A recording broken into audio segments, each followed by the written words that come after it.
Sankheda police સ્ટેશનમાં તારીખ 24/4/2026 રોજ પ્રોહિબિશનના ગુનામાં એક એફઆઈઆર નોંધાવવામાં આવી હતી, જેમાં વડોદરાના આશિષ જોશીનું નામ ખુલતા સંખેડા પોલીસ દ્વારા આશિષ જોશીની ધરપકડ કરવામાં આવી હતી અને આશિષ જોશીને આજે બોડેલી કોર્ટમાં હાજર કરવામાં આવ્યા હતા. સંખેડા પોલીસ દ્વારા બોડેલી કોર્ટમાં આશિષ જોશીના 3 દિવસના રિમાન્ડ માંગવામાં આવ્યા હતા, પરંતુ કોર્ટે આશિષ જોશીના આવતીકાલે 3 વાગ્યા સુધીના રિમાન્ડ મંજૂર કર્યા છે. ત્યારે સંખેડા પોલીસ આશિષ જોશીને સંખેડા પોલીસ સ્ટેશનમાં લઈ ગઈ છે. 2024 રોજ નાઇટમાં અમે અમારા પોલીસ સ્ટાફ સાથે પેટ્રોલિંગમાં હતા. તે દરમિયાન અમને ખાનગી હકીકત મળે એક શંકાસ્પદ ઇકો ગાડી, નંબર પ્લેટ વગરની ઇકો ગાડી સંખેડાથી બહાદુરપુર તરફ જઈ રહી છે. તેમાં પ્રોહીનો મુદ્દામાલ હોવાની આશંકા છે. તે આધારે અમે સંખેડા ઓસમ નદીના ડાયવર્ઝન પાસે એમની વોચમાં હતા. તે દરમિયાન તે સદરહુ ગાડી ઇકો ગાડી ત્યાંથી પસાર થતા તેને રોકી ઓર્ડન કરી ચેક કરતા તેમાંથી 299 બોટલ ઇંગ્લિશ દારૂનો જથ્થો કિંમત ₹3,96,773 મળી આવેલ હતો. તેનો ચાલક પ્રમોદ પંચનારાયણ પાંડે આરોપી ગાડીનો ચાલક હતો અને પોતે આ મુદ્દામાલ પાટ બાજુથી ભરીને લાવેલ હતો અને વડોદરા શહેર ખાતે આશિષભાઈ જોશી મોબાઈલ નંબર 9909911353 નાઓને આપવા માટે જતો હતો તેવી હકીકત જણાવતો હતો. તે આધારે અમોએ પંચોની રૂબરૂ કાયદેસર કાર્યવાહી કરી તમામ પ્રોહીનો મુદ્દામાલ અને ઇકો ગાડી જપ્ત કરવામાં આવેલ તેમજ આરોપીને જે તે વખતે પ્રમોદ પંચનારાયણ પાંડેને અટક કરવામાં આવેલ હતો. ત્યારબાદ આગળની તપાસ સ્પેશિયલ ઇન્સ વીટી બારિયા સાહેબ નાઓએ સોંપવામાં આવેલ હતી.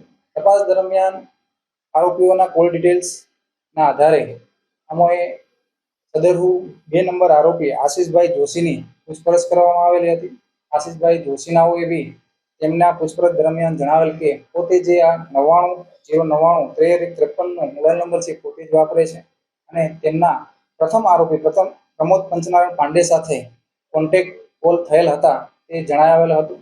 તે આધારે ગઈકાલ દિવસથી અમારી એક ટીમ આ આરોપી આશિષભાઈ જોશીને ધરપકડ માટે વડોદરા શહેર ખાતે મોકલવામાં આવેલ હતા અને અમારી ટીમને એવું જાણવા મળેલ કે આરોપી છે પોતે વડોદરાથી અમદાવાદ શહેર તરફ નાસ્તો હોય એમને પકડવા માટે ટીમે તેમનો પીછો કરેલ અને અમદાવાદ ખાતે રામોદ પોલીસ સ્ટેશન હદ વિસ્તારમાં તેમને પકડી પાડવામાં આવેલ. ત્યારબાદ ત્યાંથી તેમને હસ્તગત કરી કાયદેસરની કાર્યવાહી કરી અને પોલીસ સ્ટેશન ખાતે લઈ આવી તેમને અટક કરવામાં આવેલ છે. હાલ આરોપીની વધુ તપાસ ચાલુ છે. મારું નામ પોલીસ ઇન્સ્પેક્ટર જય તપાસ અધિકારી દ્વારા આજરોજ 3 દિવસના રિમાન્ડ માંગવામાં આવેલા હતા. રિમાન્ડના જે કંઈ મુદ્દા હતા એમાં મુખ્યત્વે અન્ય કોઈ આરોપીઓ આમાં છે કે કેમ એ બાબતની તપાસ અધિકારીએ તપાસ કરવાની બાકી છે અને સાથે સાથે આ જે કંઈ મુદ્દામાલ છે એ મુદ્દામાલ બાબતની પણ એમને તપાસ કરવી હતી, જેની સામે જે કંઈ મુદ્દાઓ હતા એ અગાઉના જે આરોપી હતા પ્રમોદ પાંડે કરીને જે હાલ જામીન પર મુક્ત છે એની પાસેથી જ આ બધી કડીઓ મળી શકે એ પ્રકારના તમામ મુદ્દા હતા.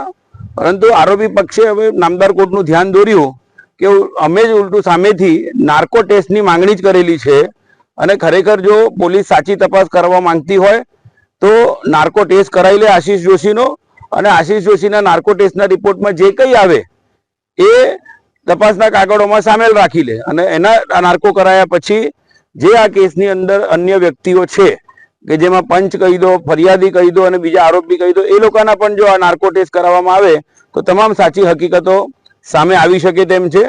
મુખ્યમંત્રી શ્રીથી લઈને એસપી સાહેબને જે કંઈ લેખિત રજૂઆતો કરી એ બાબતે પણ નામદાર કોર્ટનું ધ્યાન દોર્યું છે અને સાથે તપાસ અધિકારીને જે અગાઉ નિવેદન આપ્યા છે એ નિવેદન બાબતે પણ નામદાર કોર્ટનું આજે ધ્યાન દોર્યું અને બંને પક્ષની દલીલો સાંભળ્યા બાદ નામદાર કોર્ટે આવતીકાલે 3 વાગ્યા સુધીના જ રિમાન્ડ આપ્યા છે.